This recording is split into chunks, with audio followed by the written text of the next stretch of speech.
প্রিয় দর্শক শ্রোতা, আমার পাশে যে স্টেজটা আপনারা দেখতেছেন, এই স্টেজে কিন্তু মাহফিল হবে। এখানে কিন্তু মিজানুর রহমান আজারী কিন্তু 3 তারিখে, জানুয়ারি মাসের 3 তারিখে কিন্তু মিজানুর রহমান আজারী কিন্তু আমাদের যশোরে কিন্তু মাহফিল করতে আসতেছেন 15 বছর পর। এবং আরও কিন্তু অনেক বক্তা কিন্তু রয়েছে এখানে কিন্তু মাহফিলের জন্য। জানুয়ারি প্রথম থেকে কিন্তু এখানে কিন্তু মাহফিল হচ্ছে। 1 জানুয়ারি আল্লামা মামুনুল হক এবং 2 তারিখে আছে মুফতি আমির হামজা মাহফিল করছেন এবং 3 তারিখে আছে মিজানুর রহমান আজারী কিন্তু এখানে মাহফিল করতেছেন। এখানে কিন্তু মানুষের কিন্তু এখন কাজ চলতেছে, আপনারা হয়তো বা দেখতে পাচ্ছেন।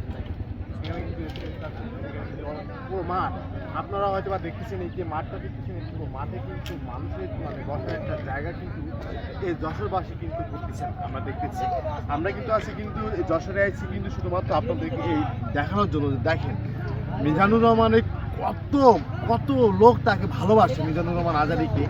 আপনারা এই মাঠটি দেখলে হয়তো বা বুঝতে পারতেছেন, এখানে কিন্তু মানুষ এত পরিমাণে মানুষ হবে যে এখানে কিন্তু এত জায়গা থাকার পরেও কিন্তু মানুষ বসার জায়গা পাবে না। যাই হোক, এখানে কিন্তু আপনারা দেখতে কিন্তু তৈরি করা হচ্ছে, তারা কিন্তু সুন্দরভাবে কিন্তু সিকিউরিটি দিয়ে কিন্তু এখানে আনা হচ্ছে। ইনশাল্লাহ আপনারা সবাই কিন্তু আসবেন। 3 তারিখে মিজানুর রহমান আসবেন, 1 তারিখে মনে করেন যে মামুনুল হক আসবেন এবং 2 তারিখে আসবেন হচ্ছে আপনার আমির হামজা। 2 তারিখে আসছেন আমির হামজা। আমরা কিছু ভাইদের সাথে এখানে কথা বলবো মিজানুর রহমান আজারী সিকিউরিটি হিসেবে কী কাজ করতেছি এবং সেদের 15 বছর পর যে এই যশোরের মাটিতে যে মাহফিল করবেন এই বিষয়ে তাদের সাথে একটু কথা বলবো।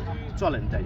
তো আচ্ছা, মিজানুর রহমান আজারীতে যশোরের মাটিতে যে মাহফিল করতেছেন এই বিষয়ে আপনি কি বলতে চাচ্ছেন? না, এটা তো আমাদের ভাগ্যের বিষয় যে যশোরের মাটিতে মিজানুর রহমান আজারী আসছে। এটা তো আমাদের ভাগ্যের বিষয় যে একটা ভালো আলেম ব্যক্তি আমাদের যশোরে আসছে। এটা তো আমরা শুনে খুশি হলাম। সামনাসামনি দেখে মাহফিলটা শুনতে পারবো, কোরআনের কথা শুনতে পারবো।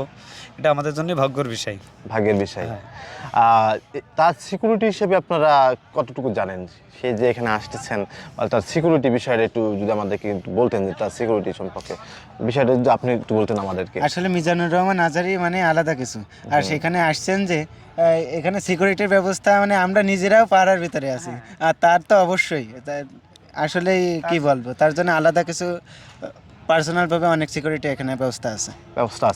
আর প্রিয় দর্শক শ্রোতা, মিজানুর রহমান আজারী রিসেন্টলি কিন্তু একটা পোস্ট করেছেন তার ভেরিফাইড পেজে। সে কিন্তু বলেছেন যে দেখো, আমি কিন্তু অনেক জায়গায় কিন্তু মাহফিল করতে যাই, কিন্তু অনেকেই আবেগের বশতে আমার কাছে চলে আসেন বা সেলফি তোলেন। হয়তো বা আল্লাহ না করুক, যদি কোনো ইনজুরির ভিতরে যদি আমি পড়ে যাই তাহলে আমি সুন্দরভাবে মাহফিলগুলো করতে পারবো না। বাট এর আগেও কিন্তু এরকম সেম প্রবলেমে কিন্তু সে কিন্তু পড়েছিলেন। আপনাদের কাছে একটা অনুরোধ থাকবে, যেহেতু ভালোবাসেন, আমরা কিন্তু সবাই তাকে ভালোবাসি। আমরা কিন্তু চাই এমন মানুষ যাতে বিভিন্ন জায়গায় ইসলামিক কথা, যাতে ইসলামকে নিয়ে যাতে কথা বলতে পারে, কোরআন নিয়ে যাতে কথা বলতে পারে, এটা কিন্তু আমরা চাই। কিন্তু তাকে কিন্তু সেফটি দেওয়া, তাকে সিকিউরিটি দেওয়া, সে যাতে সুস্থ থাকে, ভালো থাকে, সুন্দর থাকে, সুন্দরভাবে যাতে প্রোগ্রামটা শেষ করে তার নিরাপদ জায়গায় যাতে আবারও ফেরত যাইতে পারে, এটা কিন্তু আমরা সবাই চাই। আর আমি আপনাদেরকে একটা অনুরোধ করব, সেটা হচ্ছে দেখেন, আপনারা যে রোজ চলে যান তার কাছে সেলফি নেওয়ার জন্য বা মানে হ্যান্ডশেক করার জন্য, মহব্বত করার জন্য, কিন্তু এই কাজটা আপনারা কেউ করবেন না। কারণ এতে তার সমস্যা হতে পারে। কারণ আপনারা হয়তো বা দেশের পরিস্থিতি সম্পর্কে আপনারা অনেকেই কিন্তু জানেন যে এখন দেশের কোন অবস্থাতে আছেন, বা কিছুদিন আগে কিন্তু বড় ধরনের একটা ঝামেলা কিন্তু আমাদের হয়েছে, আমরা দেখেছি।